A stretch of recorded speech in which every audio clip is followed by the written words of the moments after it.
Well, welcome back to the Ropes Family Podcast. We're continuing our Fruit of the Spirit series. Today we're talking about faithfulness. Last week we couldn't remember which one we were on. Turns out it was faithfulness. So we're talking about faithfulness today. So Courtney, can you define faithfulness for us? Of course. The dictionary definition is the quality of being faithful or fidelity. Okay. And then the biblical definition is steadfast loyalty that isn't easily swayed, trusting in Him and loving Him through all circumstances, and to be loyal, trustworthy, and committed in one's interactions with others. I like that. I like that word steadfast. How fast can we pull up the definition for steadfast? I like that word because I think it kind of shows, it points to exactly a little bit more to what faithfulness is. Steadfast, to be loyal, faithful, and firm in belief and determination. Okay. Yeah. So firm. It's all like it kind of goes together, steadfast loyalty, steadfast faithfulness. It kind of all plays in together. Faithfulness is such a big, it kind of seems like it's a big topic because it can be expressed in a bunch of ways. Like you could talk about it from God being faithful to us, or us being faithful to our spouses, or us being faithful to our sports teams, or whatever. Like we just have there's levels to it. Obviously, like I hope that I'm more faithful to God than I am to Texas Tech football. Right. I hope that but that doesn't always show up in the way that I'm acting. Mm-hmm. Last week we were watching a Texas Tech, the Iowa State game, and it was late in the game, and one of the Tech players made a play, and I was like, I love that guy. I love you so much, man. I love you so much. And Allison said, that's a strong word for a 19-year-old Texas Tech football player. I'm like, okay, I get it. Okay. She called me out on my faithfulness towards Texas Tech, and and there's other things like that. Faithfulness also kind of shows like your is determination in there somewhere in the definition, or did I just make that up? But yeah, like our faithfulness is kind of expressed in what we're determined to do. Like what we choose over certain things. So if we're choosing, for instance, if I'm choosing to watch a 3-hour-long car YouTube video over maybe reading the Bible for 20 minutes, that kind of shows my faithfulness to a YouTube channel over God's faithfulness. Last night in class we talked about where your treasure lies, there your heart will be also, and that's faithfulness, because wherever we have invested ourselves is where we're faithful to. Yeah. And it shows, like it's almost like you are what you eat. I kind of like that. Yeah.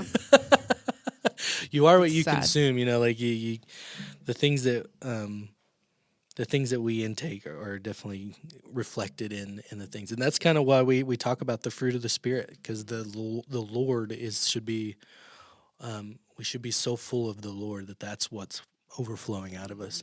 And are we perfect at that? No. But that's the goal, and God put those fruit inside of us to make sure that we're to kind of give us the guidelines and the way to go. I like your little verse here that you have. Your little verse. I'm sorry, I don't want the little verse.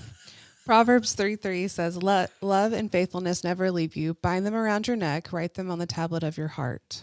Not the tablet of your iPad. Nope. Your phone. Our faithfulness is more than our background screens, and sometimes, or our Instagram bios and stuff like that. It should never leave you. We should always be carrying around our faithfulness to Christ, or always be carrying around our faithfulness to do the will of God. And I like that. So when we were prepping for this podcast, I was kind of brainstorming it over the last few days, trying to figure out what does God's faithfulness look like? And it's almost like God or the Spirit or something was like, hey, you dummy, you've been talking about it for 6 weeks in youth. And so in youth, we've been covering Romans 8. We've broken it up into 6 different sections and kind of talked through all of it. And I didn't really realize it until putting this podcast together that all of it points to God's faithfulness. There's great things in it for each week, but it all points to God's faithfulness. And so we started out in Romans chapter 8, verses 1, and it says, there is now no condemnation for those in Christ Jesus. And I recorded a podcast on this a few months ago. I think it was the solo podcast that I did, because that's when we started Romans, was a few months ago during that podcast time. But God shows his faithfulness to his people to be able to restore his people back to him through Jesus. Jesus takes the condemnation of our sin upon himself. That's showing faithfulness to us to restore us back to him. And then in Romans 8, verses 9 through 17, we spent actually a couple weeks on this little section here. We looked at how the Spirit of God dwells within us. Once we're saved, once Jesus comes to live in our hearts, he dwells within us, and the Spirit intercedes for us. He guides us through life. He gives us direction. This shows God's faithfulness by showing us that we are not alone in what we're called to do. It's not like we're not just sent to go do things on our own. A lot like how we talked about with Moses, on the Why Me podcast. Why are you choosing me? And God says, I'm going to be with you. It's the same thing with us. The Spirit is dwelling within us. He's not going to leave us. He's going to guide us through life. I saw an Instagram post the other day that said, even if you were the only person on earth, God would have still sent his son for you. He's that faithful and loving towards you that he wants you with him. Yeah, and that's another point that I like to make. The God that created everything is dwelling within us. Yeah. And the more you think about it, the more wild that sounds. Right. That the God who created everything is living inside of us right now. That is interceding for us, that cares about us. It cares about all the things we do, then moving on, the next couple weeks, we looked at Romans 8, 18 through 30, and this is kind of like where Paul addresses suffering. Verse 18 says, I consider that our present sufferings are not worth comparing with the glory that will be revealed in us. We're going to go through some hard times. We're going to face suffering and hardships and things like that. But Paul is reminding us that God is bigger than all of those things. God is on the other side of all of our suffering. He's seen the end of it, and so we have something bigger to look at than our suffering, than our current circumstances. And Paul also says in verse 28 and we know that all things God works for the good of those who love him, who have been called according to his purpose. And this shows God's faithfulness because he uses the hard times to build our life and our faith in him. And he's not afraid of the hard times. He's not afraid of the hard circumstances. He's bigger and stronger, and he uses those things to build our faith. When I think as Christians, sometimes when we're going through hard times and we question him, I think he's okay with that, because that's furthering our knowledge of him by asking him, why, God? Why is this happening? And the comfort he provides and stuff, I think it helps us grow and be closer to him. And that's also showing his faithfulness with being okay, in quotes, with us asking questions and wanting to know more about why or what. Yeah. God is not afraid of our questions. Yeah. like he gave us brains to think. He's not afraid of our questions or our doubts. We talked about a few weeks ago, or maybe a couple months ago in youth now, about doubting Thomas. God was not afraid of Thomas's doubting. In fact, he used it to help build each other up, build others up. He met Thomas in his doubts. He said, "Here, look at this. Yeah, I'm here. Look at this. Put your hands in my scars. It's me. I know you're doubting, but I'm going to meet you here in this doubts." And then yesterday we finished up Romans 8. We talked about how the love God has for us is powerful, and it kind of reiterated everything that Paul had talked about in this whole chapter. If our God is for us, who can be against us? God is faithful to fulfill his promises. And we also talked about Ephesians 2:10, which we talk about a ton down here. It says, "For we are his workmanship, created in Christ Jesus for good works, which God has prepared beforehand that we should walk in them." And the thing is we talked about is God's not going to fail. I kind of used this passage and the song "Your Love Never Fails" to kind of reiterate this. Like, that's where the song comes from, is nothing can separate. That's how the song says. Nothing can separate, even if I ran away. Your love never fails. So that's how the song starts. Nothing can separate us from God.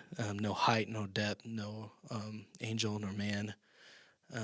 Anything like that can remove us from God's love, because he's faithful enough to love us through whatever, through the highs in our life, through the lows in our life. He's not going to fail, because he has a plan and a purpose for us, and we should walk in that. And if we're walking with God, he's walking with us, and it's not going to fail. And all these things that we've talked about all through Romans, they point us towards God's faithfulness, and the fruit of the Spirit living inside of us should also be a reflection of this. Like, God is faithful to us, so we should be faithful to him and the people that he calls us to and the purposes that he calls us to.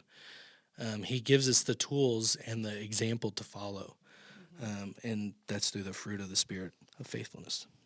So the family challenge this week is over the next couple days, actually the next 6 days, read Romans 8 as a family. So during your family worship time, I don't know how you guys do family worship, but what we do is we'll sing a song, and then we'll read a passage, and then we'll pray, and then maybe sing another song. But over the next couple of days, as a family, read Romans 8. Or if you don't do it as a family, just do it as yourself, for yourself, with God in your small group, in your whatever the time you called. Your reflection time? Yeah, that, or a quiet time was the word I was looking for. There's a word. The quiet time was what I was looking for. So read Romans 8 and look for God's faithfulness and his love in it. So you break it up into 6 sections, kind of like we did.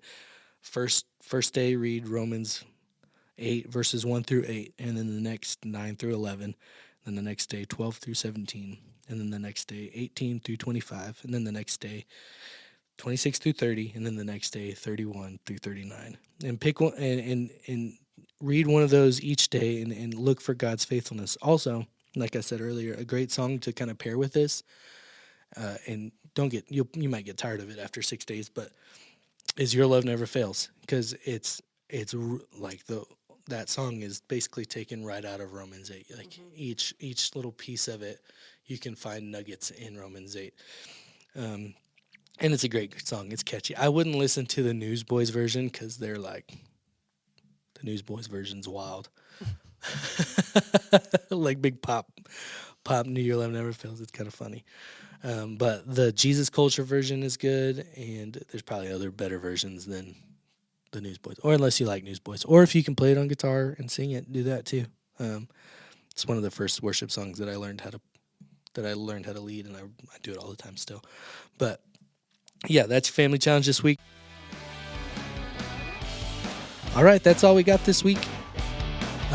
We're gonna continue this. I think we got 2 more. Or 3 more. Now we have 2 more. Now we have 2 more, which are Gentleness and self-control. Gentleness and self-control. So we'll talk at y'all next week. We'll talk about some gentleness, however that works. We'll talk at y'all later. Peace.